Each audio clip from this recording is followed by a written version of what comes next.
ছেলেরা অনেক সময় বাংলাদেশে নিরাপত্তা পায় কারণ তারা চটপটে স্বভাবের হয়। মেয়েরা তো একটু লাজুক প্রকৃতির। মাদ্রাসায় আপনি আবাসিক দিয়েছেন অথবা স্কুলে দিয়েছেন অথবা আবাসিক কোনো প্রতিষ্ঠানে দিয়েছেন, কোনো ধরনের ব্যাড টাচ সেখানে হচ্ছে কিনা দেখবেন, যে নিরাপত্তা বা সিসি ক্যামেরা সেখানে আছে কিনা এবং আপনার মেয়ে অথবা ছেলে এ ব্যাপারে সচেতন কিনা, এগুলো আপনাকে খেয়াল করতে হবে। কতভাবে যে এই যে শারীরিক হ্যারাসমেন্ট হচ্ছে আমাদের সমাজে, যেগুলো হয়তো বা আপনি জানেন না, আমরা বুঝি না। এক নম্বর বিষয়, আপনি আপনার মেয়ের নিরাপত্তা আপনাকে নিশ্চিত করতে হবে। মোহতারাম, অনেক সময় কাজিনরা তার কাজিনকে, ছোট কাজিনকে কোলে নেয়। ছোট মেয়েদেরকে, ছেলেদেরকে অনেকে ব্যাড টাচ করে, অনেকে গুড টাচ করে। এগুলোর ব্যাপারে আমাদের বাংলাদেশি মানুষ অতটা সচেতন না, কিন্তু ইউরোপ, আমেরিকা, ইংল্যান্ডে দেখি যে প্রচুর সচেতন। এ ব্যাপারে যদি কিছু বলতেন। Very very important. এই যে ছোট বাচ্চা নাদুস নুদুস অনেক সময় থাকে, সেটা ছেলে হোক মেয়ে হোক, আপনি হয়তো বা জানেন না, কারণ ওই বাচ্চাটা তো জানে না যে কোনটা গুড টাচ কোনটা ব্যাড টাচ। কে ভালোবেসে তাকে বুকে নিয়েছে আর কেউ খারাপভাবে স্পর্শ করে তাকে কাছে টেনেছে। এটা পরিবারের একান্ত এবং নিতান্ত কাছের মানুষ দিয়েও হতে পারে। অভিভাবক হিসেবে আপনার করণীয় কি? ইংল্যান্ড, আমেরিকা স্কুলগুলোতে এগুলো শেখানো হয় যে কোনো ছেলে কোনো মেয়ের, ওই ছোট বাচ্চার গলায় যদি এভাবে ধরে অথবা বুকে স্পর্শ করে, এগুলো ব্যাড টাচ। যদি তার পিঠের নিচের অংশে স্পর্শ করে, ব্যাড টাচ। তারপরে সামনের অংশে স্পর্শ করে, ব্যাড টাচ। বুকে জড়িয়ে ধরে আর ছাড়তে যাচ্ছে না, ব্যাড টাচ। কি করতে হবে? অভিভাবক হিসাবে আপনার মেয়েকে নিরাপত্তার জন্য যে কোনো জায়গায় যে কোনো পুরুষের সামনে যেতে দিবেন না। ইভেন নিজের চাচাতো ভাই, খালাতো ভাই, মামাতো ভাইদের কোলেও দিবেন না। এবং আপনার মেয়েকে সচেতন করেন যে বাবা, তোমার চাচা, তোমার কি বলে খালাতো ভাই, চাচাতো ভাই, তারা তোমার সাথে কি অ্যাটিটিউডটা করতেছে। অনেক সময় ছোট বাচ্চা বোঝে না, কিন্তু বুঝবান অনেক মুরব্বীরা, অনেক পাপিষ্ঠ মানুষেরা কিন্তু এই কাজগুলো করে থাকেন। ছেলেদের ক্ষেত্রেও এমনটা হয়। অনেক মেয়েরা আছে তাকে ব্যাড টাচ করতেছে, অথবা সে বুঝতেছে না। এবং এটা কে বুঝাবে তাকে? এটা বোঝাবে হচ্ছে তার বাপ মা, এটা বোঝাবে তার প্রতিষ্ঠান, শিক্ষা ব্যবস্থা, তার টিচার। তো কতভাবে যে এই যে শারীরিক হ্যারাসমেন্ট হচ্ছে আমাদের সমাজে, যেগুলো হয়তো বা আপনি জানেন না, আমরা বুঝি না। এক নম্বর বিষয়, আপনি আপনার মেয়ের নিরাপত্তা আপনাকে নিশ্চিত করতে হবে। বিকেলবেলায় খেলতে চলে গিয়েছে 1.5 কিলোমিটার দূরে আপনার মেয়েটা। ছেলেরা অনেক সময় বাংলাদেশে নিরাপত্তা পায় কারণ তারা চটপটে স্বভাবের হয়। মেয়েরা তো একটু লাজুক প্রকৃতির। মাদ্রাসায় আপনি আবাসিক দিয়েছেন অথবা স্কুলে দিয়েছেন অথবা আবাসিক কোনো প্রতিষ্ঠানে দিয়েছেন, কোনো ধরনের ব্যাড টাচ সেখানে হচ্ছে কিনা দেখবেন, যে নিরাপত্তা বা সিসি ক্যামেরা সেখানে আছে কিনা এবং আপনার মেয়ে অথবা ছেলে এ ব্যাপারে সচেতন কিনা, এগুলো আপনাকে খেয়াল করতে হবে। ওয়ালা তাকরাবুজ জিনা ইন্নাহু কানা ফাহিশা। জেনা ফাল আইনান জেনা হুমান নাদর, চোখ দিয়ে খারাপ কিছু দেখা, এটাও কিন্তু জেনা। হাত দিয়ে খারাপ কিছু স্পর্শ করা, এটাও কিন্তু জেনা। খারাপ কিছু অন্তর অনুভব করা, এটাও কিন্তু জেনা। এখন সে জেনা করতেছে না, কিন্তু তাকে করা হচ্ছে, সে হয়তো বুঝতেছে না। এর জন্য বাপ মাকে সচেতন করতে হবে। কোনো খালাতো ভাই, কাজিন, মামাতো ভাই, বোন, এগুলোর সাথে একেবারে ঘেঁষাঘেঁষি করতে দেবেন না, এগুলো থেকে দূরে রাখবেন। এর মানে এই না যে সম্পর্ক ছিন্ন করবেন, মানে আপনাকে বলছি যে সেফ জোনে রেখে। অনেক সময় মুরব্বীরা দেখবেন, আপনার মেয়ের বয়স 9 বছর, তাকে কোলে নিয়ে বসছে। আপনার মেয়ের বয়স 6 বছর, কোলে নিয়ে বসছে। খবরদার, সে চাচা হোক, ইভেন বাবাও, মেয়ের বয়স যখন 7-8 বছর হয়ে যাবে, আপনি কোলে নিয়ে বসবেন না, বসবেন না। মা, ছেলের বয়স 12 বছর, বুকে জড়ায় নিয়ে এভাবে রাত্রিবেলা আপনি ঘুমাচ্ছেন, এটা অনুচিত, এটা ইসলাম সাপোর্ট করে না। আল্লাহর হাবিব সাল্লাল্লাহু আলাইহি ওয়াসাল্লাম এর জন্য বলেছেন, 7 বছর 8 বছর যখন হয়ে যাচ্ছে, বিছানা আলাদা করে দেওয়ার কথা বলা হচ্ছে। তো এই গুড টাচ, ব্যাড টাচ, একটা মেয়েকে যখন ব্যাড টাচ করতেছে, মেয়েটা যখন বুঝতেছে না, ছোট মানুষ, ক্রমান্বয়ে ও কিন্তু আরও কাছে যাচ্ছে এবং আরও আকৃষ্ট হচ্ছে, আরও তার ধারে আসছে। এমন একটা দুর্ঘটনা ঘটায় ফেলবে, এটা আপনি টেরও পাবেন না। এই জন্য প্রিয় ভাই এবং বোনেরা, বি কেয়ারফুল। সমাজ এখন খারাপ। এই মোবাইল মুবারক মানুষের হাতে হাতে আসার পরে মানুষ কিন্তু অনেকে এখন সাইকো হয়ে গেছে এবং সাইকোলজিক্যাল প্রবলেম তৈরি হয়েছে মানুষের। এই কথাগুলো আপনাদেরকে কে বলবে? এগুলো আমরা আলেমুলামারাও আলোচনা করি না, আর স্কুল কলেজে তো আরোই হয় না।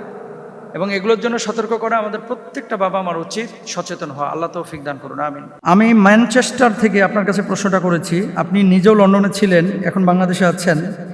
আমি জানতে চাচ্ছি, সোশ্যাল মাধ্যমে দেখতে পাচ্ছি মাদ্রাসায় ছাত্রদেরকে খুব বেশি প্রহার করা হয়। বাংলাদেশের সব মাদ্রাসাগুলোই কি এরকম? 2 নম্বর, বাংলাদেশের জেনারেল শিক্ষার সাথে ইউরোপ, আমেরিকা এবং উন্নত দেশগুলোর শিক্ষার আসমান জমিন ফারাক, এটা হয়তো বা আপনি জানেন। তো সেক্ষেত্রে এই যে মাদ্রাসা এভাবে মারে, আপনারা আওয়াজ ওঠান না কেন? 1 নম্বর। 2 নম্বর হচ্ছে, বাংলাদেশের শিক্ষা ব্যবস্থা নিয়ে আপনারা কোনো কথা বলেন না কেন? দুটো বিষয় নিয়ে আমি কিছু কথা বলতে চাই। 1 নম্বর হচ্ছে, কোরআন শেখানোর জন্য বা হাদিস শেখানোর জন্য অবর্ণনীয় শাসনের নামে জুলুম করা, এটা ইসলাম অনুমোদন করে না। নরসিংদীতে বলেন, ব্রাহ্মণবাড়িয়াতে বলেন, আর ভারতের উড়িষ্যায় বলেন, যে বাচ্চাদেরকে এভাবে পিঠানো হয়েছে এরা ওস্তাদ হওয়ার উপযুক্ত না। আবারও বলি, বাংলাদেশের সব মাদ্রাসা এভাবে মারা হয় না। যদি কোনো ওস্তাদ মারে, সে ওস্তাদ হওয়ার উপযুক্ত না। রাসূল সাল্লাল্লাহু আলাইহি ওয়াসাল্লাম সাহাবীদের যে কোরআন শিখিয়েছেন, হাদিস শিখিয়েছেন, তিনি কি মেরেছেন এভাবে? তিনি তো মারেন নাই। কেন বাংলাদেশে মারা হচ্ছে? মূলত এরা বোঝে না, যারা মারে তারা বোঝে না। তবে বাংলাদেশের সব মসজিদে, সব মাদ্রাসায় কিন্তু এভাবে বাচ্চাদেরকে মারা হয় না, আপনারা ভুল বুঝবেন না। একটা বাজে মেসেজ আমাদের কমিউনিটির কাছে চলে গিয়েছে এই সোশ্যাল মাধ্যমে, এই সমস্ত আপনার এই যে মারধরের ছবিগুলোর কারণে মানুষ মনে করে সব মাদ্রাসায় কিন্তু মারা হয় না। সব মাদ্রাসায় মারা হয় না, আদর্শ হক করে পড়ানো হয়। দ্বিতীয় যে অংশটা বলেছেন, যে বৈশ্বিকভাবে বাংলাদেশের শিক্ষা ব্যবস্থার সাথে যে তারতম্য বা পার্থক্যটা, বাংলাদেশে আমাদের স্কুল কলেজগুলোতে এখনও যে শিক্ষা পদ্ধতি মানে ফলো করা হচ্ছে, এটা সত্যি আসমান জমিন ফারাক। আমার ছেলেগুলোকে এখন আবার বাংলাদেশে মাদ্রাসায় দিয়েছি, তারা তো ব্রিটেনে স্কুলে ভর্তি করেছিলাম। প্রতিদিন সকাল 7টায় উঠে বসে থাকতো, কখন স্কুলে যাব, কখন স্কুলে যাব। স্কুল থেকে যখন নিয়ে আসে বিকেল 3:30 4টায়, তারা মন খারাপ হয়ে যেত যে আমাকে কেন বাসায় নিয়ে যাচ্ছ, আরও কিছুক্ষণ স্কুলে থাকলে ভালো লাগবে। মানে স্কুলগুলোকে তারা বই ছাড়া এমনভাবে ডিজিটাল করেছে এবং বাচ্চাদেরকে এত আদর, সোহাগ, ভালোবাসা, মায়া দিয়ে কৌশলে, টেকনিকে পড়াশোনা করায় যে বাচ্চারা স্কুলে বা মাদ্রাসায় যাওয়ার জন্য ওই সমস্ত দেশে পাগল পারা থাকে, আর আমাদের দেশে জোর করে নিতে হয়। আসলে সমস্যাটা কোথায়? সমস্যা কয়েকটা পার্থক্য আপনাদের সামনে তুলে ধরছি। 1 নম্বর, শিক্ষা পদ্ধতি। আমাদের শিক্ষা পদ্ধতিতে মূলত পাঠ্যপুস্তক কেন্দ্রিক, বেশি মনোযোগ আপনার ওই যে খালি বই পড়ানোর দিকে, খালি বই পড়ার দিকে। আর ওই সমস্ত দেশে তারা হচ্ছে তাদের শিক্ষাটা ছাত্রকেন্দ্রিক, আলোচনা ও প্রয়োগও বেশি মনোযোগ। রাষ্ট্রীয় বোর্ড, তারপরে মাদ্রাসার সিলেবাস, ধর্মীয় পড়া, এবং এই পড়াগুলো এক একজন এক এক সিলেবাসে ফলো করে আমাদের দেশে, এবং তথ্য শুধু মুখস্থ করায়। ওইসব দেশে আন্তর্জাতিক মানের তারা একটা সিলেবাস তৈরি করে, মানে এখন থেকে আগামী 50 বছর পরে পৃথিবী কোথায় যাবে সে অনুপাতে তারা সিলেবাসটা তৈরি করে। বিজ্ঞান, প্রযুক্তি, মানবিক, আর্টস এবং ধর্ম যেখানে শেখানো হয়, ইসলাম যেখানে শেখানো হয়, ব্রিটেনে আপনারা জানেন অনেক দাওরা হাদিস মাদ্রাসাও কিন্তু আছে। লন্ডনের ভিতরে এখন মসজিদ কতটা জানেন? লন্ডনই তো প্রায় 450-500 মসজিদ হয়ে গেছে এখন, আর গোটা ব্রিটেনে 2500-এর উপরে মসজিদ এখন।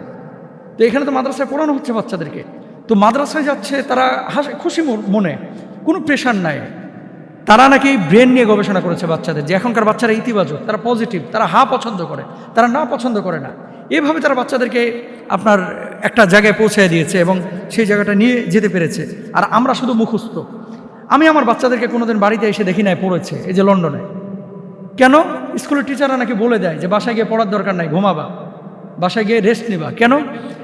স্কুলে আসছো পড়ার জন্য, স্কুলে যদি পড়ে আবার বাড়িতে যেয়ে পড়তে হয় তাহলে স্কুলে তোমার কাজটা কি? চিন্তা করেন, টিচাররা বলে দেয়। এখন আপনার টিচাররা কি বলে বলেন?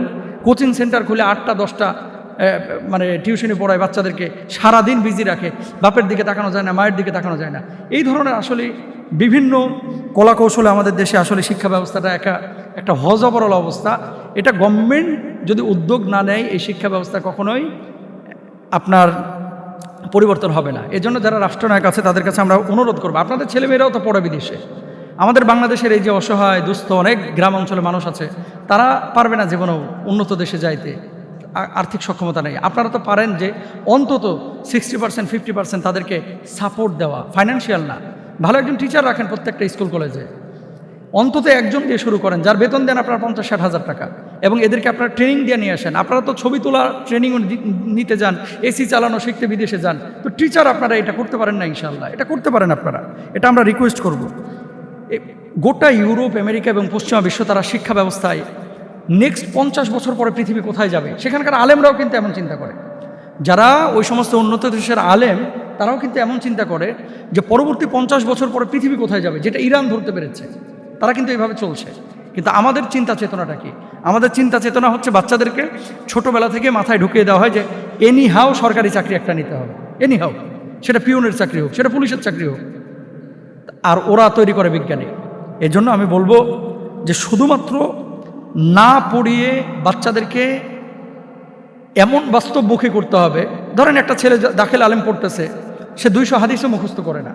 তা আমরা নিজেরাও এরকমই ছিলাম, পারি না যে দাখিল আলেম পর্যন্ত অথবা দাওরা হাদিস এই জালালাইন পর্যন্ত সে 4000 হাদিস মুখস্থ করে ফেলাক, সে কোরআনুল কারিমের 5টা পারা মুখস্থ করে ফেলাক, তাহলে তো সে এগিয়ে যাবে তার ক্ষেত্রে।